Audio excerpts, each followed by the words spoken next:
I think that I want to start with your comment that this is not something that usually happens. That it doesn't mean that it shouldn't. One and two. I think this is exactly like it's an evolution. We are standing on the shoulders of people who went ahead of us. Right. And if neck videos didn't do glamour girls, the industry as we know today probably would not have existed. If the Elfike group didn't make Wedding Party, I probably wouldn't be a filmmaker today. Um, so we are standing. The industry is constantly evolving. It's going new places, and this may be the um, the next generation of films coming out of Nollywood's building on top of this. Um, I remember the guy who did stunts for my film, who did stunts, and he, um, tough, was on the project from start to end. And I thought he had done that before, so I asked him, how many films he had done like resident stunts for, and he's like, this is his first. He went on to do like choreographed stunts for Gangs of Lagos and later on Brotherhood. He's done so many other projects. He's gone abroad to do stunts, you know, and this is a natural evolution. And there's a lot more stunts performers and directors, who are now like attached to films on a permanent basis because of the experience that they had, and I think it's just a natural evolution. If I didn't do it, someone else was going to do it anyway. So coming into the actors and this time that we spent, with training and I think that Nollywood does have a leading man problem, but I think that it's a problem that's being solved as the industry grows. Um, and I can't see very many actors who could have played Paul Edimo. It had to be the right age, had to be the right profile, body profile. But then I don't think like R&B in his interview, and we were talking, and he's like this changed the way he looked at his career. He had never done a thing like that before, or at that scale, and he was 59. No, you don't cast 59-year-old action stars like that in Hollywood, and at least that's what he said. And so for me, it was important that if we're going to do that, we do not half step it. We need to make him. It need to be the character needs to be believable. And how do you make a character believable? Is to show. If he walked out, you know, 20 kg overweight, no one believes that character is who he says he is. If his house didn't look a certain way, no one would believe that that's the house of a former assassin. If he didn't dress a certain way, he wouldn't look like a man who is running away from something. So all of those things, it's very tiny details into believing a word that is believable. I and for example, choreography was important for us to choreograph fights that looked believable. I didn't do like Hollywood kung fu. No, I didn't do that. It was important to fight like in a believable manner. It was also important that even the car chase was not a Hollywood car chase. Could we have done a Hollywood car chase? Yes. But it was important to build this world in a way that makes sense. Simplicity, authenticity. We always defaulted at every point to the simplicity and authenticity of the story and ground that story in the reality of the environment we have. But I think the biggest scenes mostly came in Kaduna. The port was quite big, yeah. In terms of scale, like quite massive. Um, the port was, I think, yeah, the port was quite incredible. Like we wanted to have this like larger than life sets, huge sets and like people, in relative to like large container ships, you know. So I don't know. It's a huge privilege. It's a gift to have been the one to do this. I don't take that for granted, and I'm really grateful to the people who journeyed with me, the cast, the crew.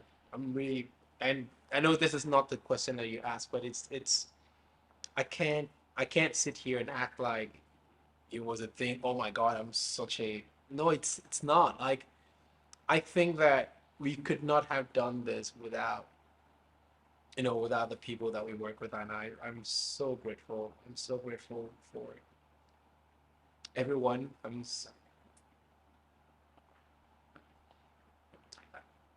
If you ask me, the only regret I have is that Pat Nebo didn't get to see this film.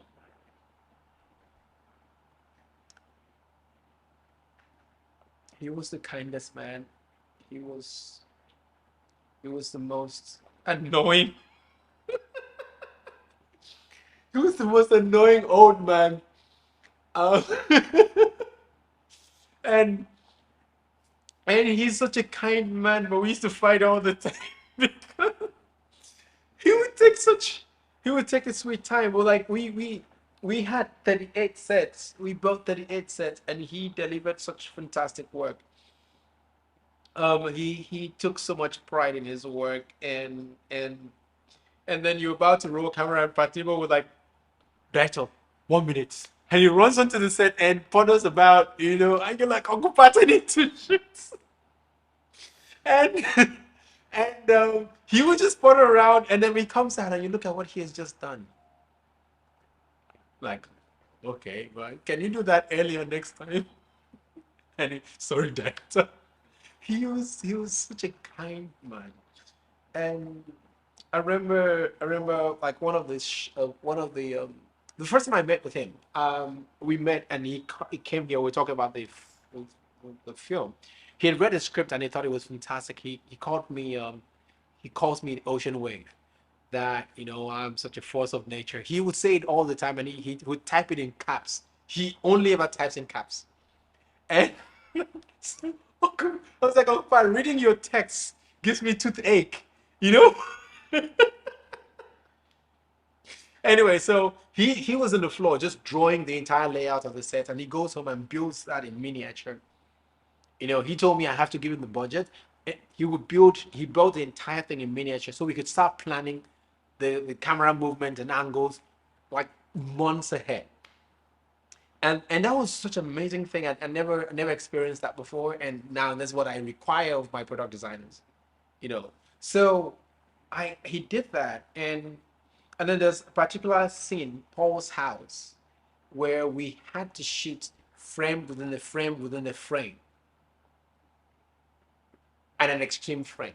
So we had to link to do that. I had to link three doors, so you can shoot through three doors, and this door is like a door, it like at right angles to each. So door 110 degrees, and then in right angle door. And so he had to design those doors so that we could shoot an entire scene through those doors and shoot the entire thing in one take.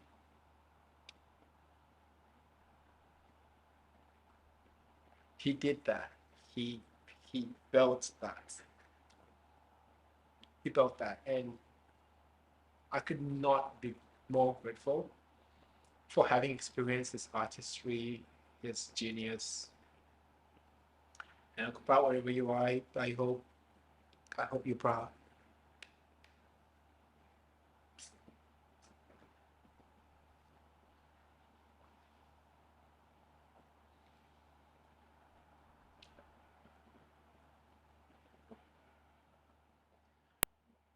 So on this day, we are supposed to all the explosions in the Black Book are actually practical. All of them were done on sets. We did a composite explosion in Paul's house.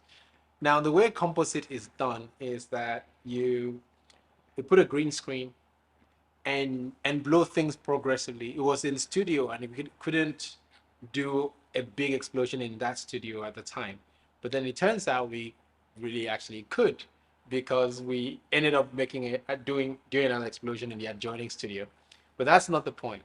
So we had a composite, but the rest of them were actual explosive devices set off. Or we blew up a house. We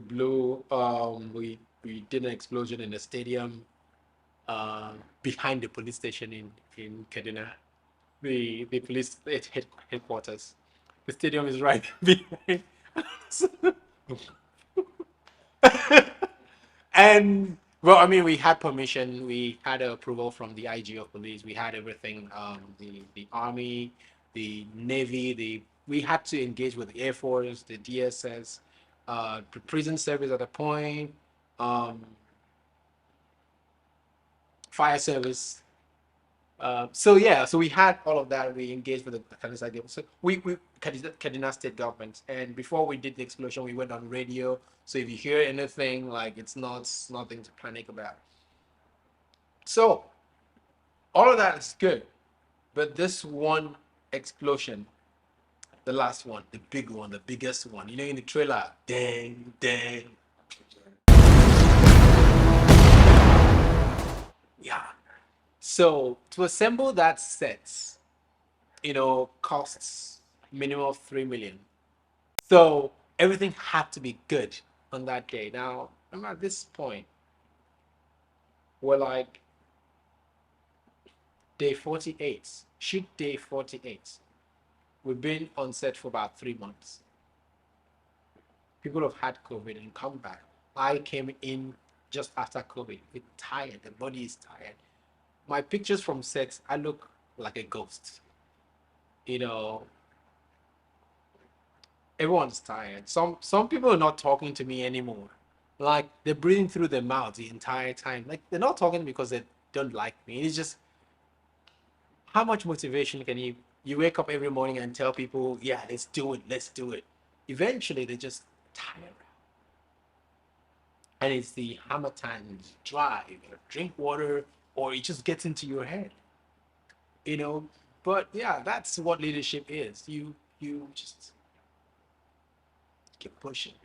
Now every day, I go back to my hotel, watch the dailies. It's the only way I can motivate myself to go back to set the next day because the thing's really hard, you know. So, but watching this and seeing us, you know, knock out the scenes day after day. I could see the end. The end was coming. But more importantly, I could see the whole film coming together. And it's great motivation. And so this day, we're gonna like fire up a huge explosion.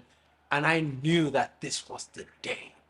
But this day I was going to pop off. I was gonna be so happy at the end of this day because like I've been looking forward to this scene. We assembled this expensive sets. We had over 100 guns, new guns coming on set. We already had some guns on set, like for like everyday scenes. But like this, we had guns coming from prison, from the army, like whatever. Guns came, and so we set up. Beautiful. Except one, two, Akeem.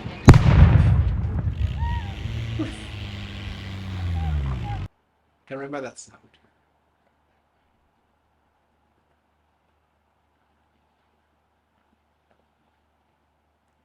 Explosion had failed, and for once, I didn't get that adrenaline shot that I usually get at the end of the day.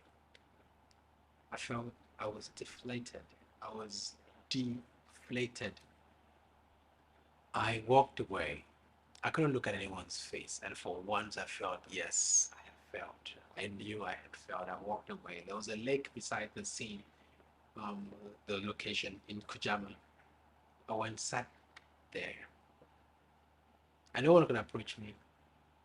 That day, my brother was on set. He's the one who came, sat beside me. Just, I was like, I can't talk.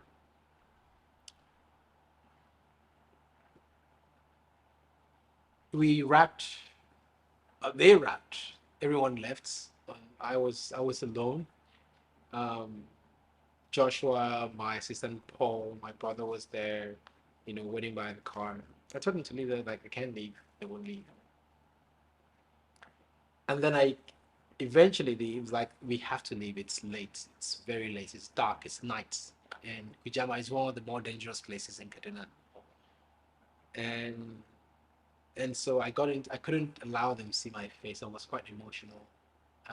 So I got into the police van. The police had waited.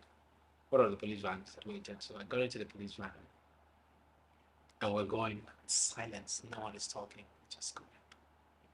Eventually, one of the guys, I will never forget him. His name is Bulus. I will never forget him. He told me, okay, since I born me for this life, the thing I see what you did do for this place. I never seen before. I'm very inspired. A young man, look at what you're doing. I'm older than you. I'm seeing you. You're leading all this every day. You are gingering. You're talking to everybody. You're not behaving like a big man. You're just talking to everybody. I didn't see him. Now police will be so we didn't notice things. We didn't see you. These people here love you. They like the way you treat them. So to see you like this, there's something that has happened. The thing that happened there, it must mean something very serious. But every day you get up and go again. So tomorrow you also get up and go again. Tonight, don't do anything or we'll drop you, go and sleep. Don't think about anything. Just tomorrow you wake up, you know you're doing it again. I didn't say anything. I didn't respond to him. They drove me all the way to my room. Stopped the car and got out because it was a courtyard. It was a courtyard like a hotel. It was just like you open into a courtyard. So I got out, got into my room, lay down and sleep. I didn't do dailies. Me watch that fail thing. I didn't do dailies. I slept and I woke up at about 5:30. Did some exercise and picked my laptop. I had to rewrite some scenes because we had some issue with an actor, um, which is actually one of the reasons I was so upset as well because like we couldn't do this again.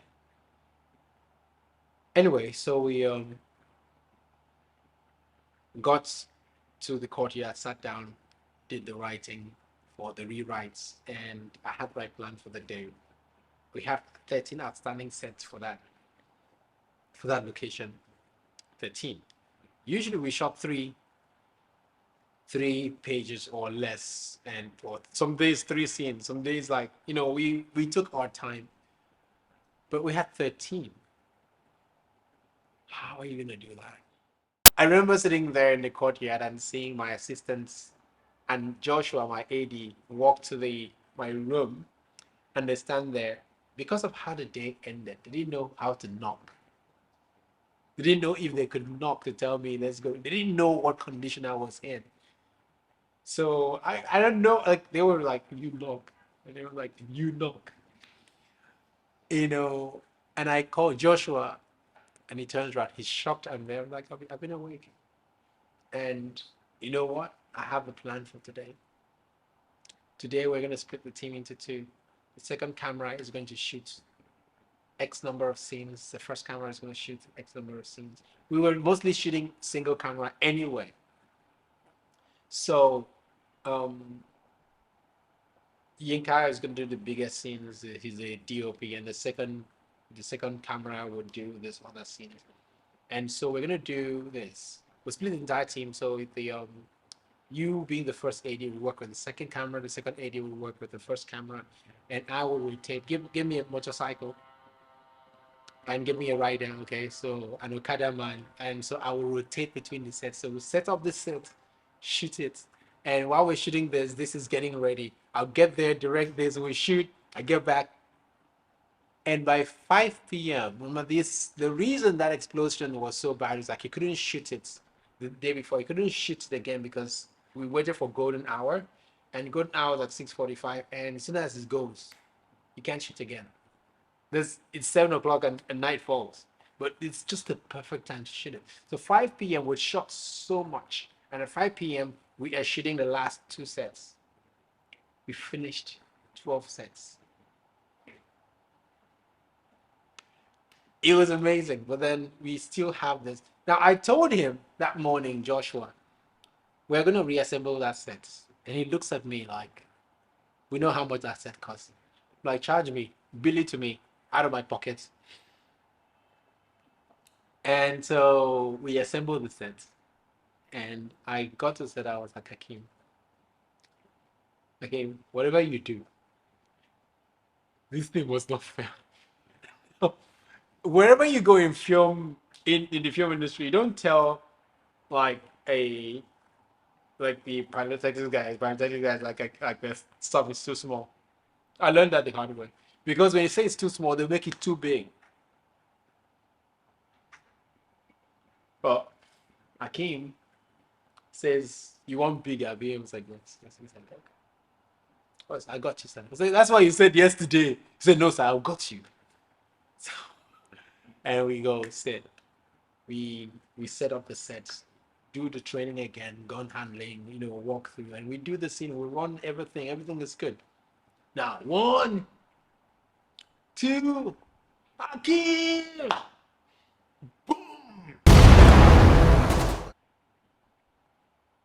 First of all, like we told people to cover their ears, but then the actors couldn't. What I heard, I was like, nah, these guys can't be hearing. But how they managed to perform, how Akim had gone and doubled up and whatever a big explosion was supposed to be.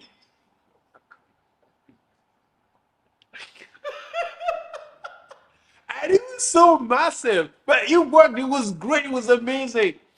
And then I realized much later, like a couple weeks ago, that this video of me, I was running around like a banshee. I was picking everyone up, everyone I saw in front of me. Now, my worst day on set was the day before. That was my best day on set. Yeah, that was my best day on set. Yes, day 49 definitely. Um, it's a scene at the train station, the old train station, Shafi Bello, Jazzy Ogaga, Asabe Madaki, and Sam Dede. When almost at best that was when the film ended as an adventure, you know, and we had to have a shooter from up, have shooters all over, and then have to there were tanks, okay, lined up towards like the building where we're shooting from, and having those women up in there. It's on the poster. That said, that was the best picture I have ever constructed, and it had been in my head. There's a picture from our pre-production where I was on the tank. Just this is what I want to see, and to see that, and that scene was had an opposite. I almost always have opposites of scenes. Edits cut a lot of stuff, and but there were a lot of opposites for everything, and there was an opposite that you have an opposite male female of that scene, and so it shot the opposite already, and it one of my not so good days when I asked for 100 motorbikes and I didn't get, because production had was tired of me blowing the budget, and I actually offered to pay for the props for that scene, and they're like, nope, nope, they didn't give me those bikes. Anyway, so I was pretty upset at that. Like I was not gonna compromise on this opus because it was a very high point in the film for me, and we got what we wanted out of that scene. But seeing that scene, I was like, if you people do, you don't finish the film, I'm good. And I think like when we finished Apapa, getting permission to shoot, I've written about like the how we failed to secure the location, but I didn't give up. I went back, pushed it, and got it because I knew that it meant a lot for a Nigerian film to be shot on that location. Um, and then of course the church. I remember walking to the church the first day and rolling cameras the first time, like, yeah, we're here, we're here. Don't say it too loud, so they would chase us out. Yeah, so I think like I always got excited by doing some of those seemingly impossible things. I get a high from doing. I've climbed mountain with my bare hands, and I can remember how I felt when I got to the top. So actually figuratively doing that in this project, I really absolutely enjoyed those times where we had to solve like big difficult things.